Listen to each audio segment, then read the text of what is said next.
everyone, welcome to channel Sasta Foods. നമ്മൾ ഉണ്ടാക്കാൻ പോകുന്ന ശർക്കര വെച്ചിട്ടുള്ള ഒരു കിണ്ണത്തപ്പമാണ്. അപ്പോൾ കുട്ടികൾക്കൊക്കെ ഈവനിങ് സ്നാക്സ് ആയിട്ട് ഉണ്ടാക്കി കൊടുക്കാൻ നമ്മുടെ ഹെൽത്തി ആയിട്ടുള്ള ഡിഷാണിത്. അപ്പോൾ എങ്ങനെയാണ് കിണ്ണത്തപ്പം ഉണ്ടാക്കുന്നതെന്ന് നോക്കാം.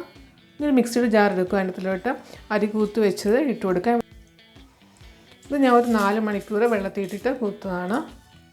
ഇനി ഇതിനകത്തിലോട്ട് 1/2 ടീസ്പൂൺ ജീരകം ഇട്ട് കൊടുക്കുക. ഇനി ഇതിനകത്തിലോട്ട് ഏലക്ക ഇട്ട് കൊടുക്കുക. വലിയ ഏലക്കാണ് 2 എണ്ണം ഇട്ടാൽ മതി. ഇനി ഇതിനകത്തിലോട്ട് 1/2 കപ്പ് തേങ്ങാപ്പാൽ ഒഴിച്ച് കൊടുക്കുക. പിന്നെ 1/2 കപ്പ് ശർക്കര ഉരുക്കിയത് അത് ഒഴിച്ച് കൊടുക്കുക. പിന്നെ മധുരം വേണമെങ്കിൽ അതിനനുസരിച്ചിട്ട് പിന്നെ ഒഴിച്ച് കൊടുക്കാം. ഒരു പിഞ്ച് ഉപ്പിട്ട് കൊടുക്കുക. ഇനി നല്ലോണം ഒന്ന് അരച്ചെടുക്കാം. അരി ഇവിടെ നല്ലോണം അരച്ചെടുത്തിട്ടുണ്ട്. ഇനി ഇതൊരു ബൗളിലോട്ട് ഒഴിക്കാം. നല്ലോണം ഒന്ന് മിക്സ് ചെയ്യുക. ഇനി ഒരു ഇഡ്ഡലി പാത്രത്തിൽ കുറച്ച് വെള്ളം വെച്ചിട്ട് തിളപ്പിക്കുക. തിളച്ച് കഴിയുമ്പോൾ അതിനകത്തിലോട്ട് ഒരു പ്ലേറ്റ് വെക്കുക.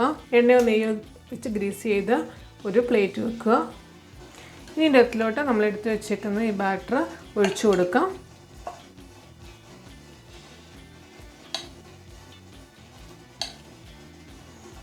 ഒത്തിരി ഒഴിച്ചു കൊടുക്കേണ്ട, കുറച്ച് കനം കുറച്ചാണ് ഉണ്ടാക്കുന്നത്. ഇനി ഇതൊരു മീഡിയം ടു ഹൈ ഫ്ലെയിമിൽ അടച്ചു വെച്ചിട്ട് കുക്ക് ചെയ്യാം. ഇപ്പോൾ ഒരു 15 മിനിറ്റ് ആയിട്ടുണ്ട്. നമുക്ക് ഓപ്പൺ ചെയ്ത് നോക്കാം. നടുക്കൊന്നിങ്ങനെ കുത്തി നോക്കുക. നല്ല കുക്കായിട്ടുണ്ട്.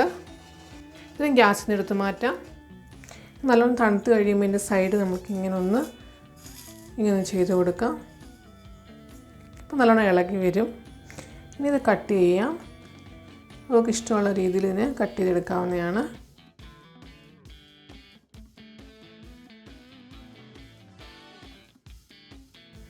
അപ്പോൾ നമുക്ക് കാണാം, നമ്മുടെ കിണ്ണത്തപ്പം ഇവിടെ റെഡി ആയിട്ടുണ്ട്.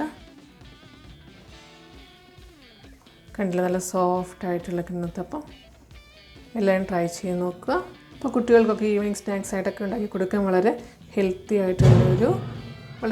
ആയിട്ടുള്ള ഡിഷാണിത്. കണ്ടില്ല, വളരെ നല്ല സോഫ്റ്റ് ആയിട്ടുള്ളൊരു ഡിഷാണ്. അപ്പോൾ ചാനൽ സബ്സ്ക്രൈബ് ചെയ്യാൻ മറക്കരുത്. സബ്സ്ക്രൈബ് ബെല്ലൈക്കൺ ക്ലിക്ക് ചെയ്യുക. ഓൾ ഓപ്ഷൻ സെലക്ട് ചെയ്യുക. എൻ്റെ ഹെൽപ്പ് കമൻറ്റ് ബോക്സിൽ ഇടുക. Thank you.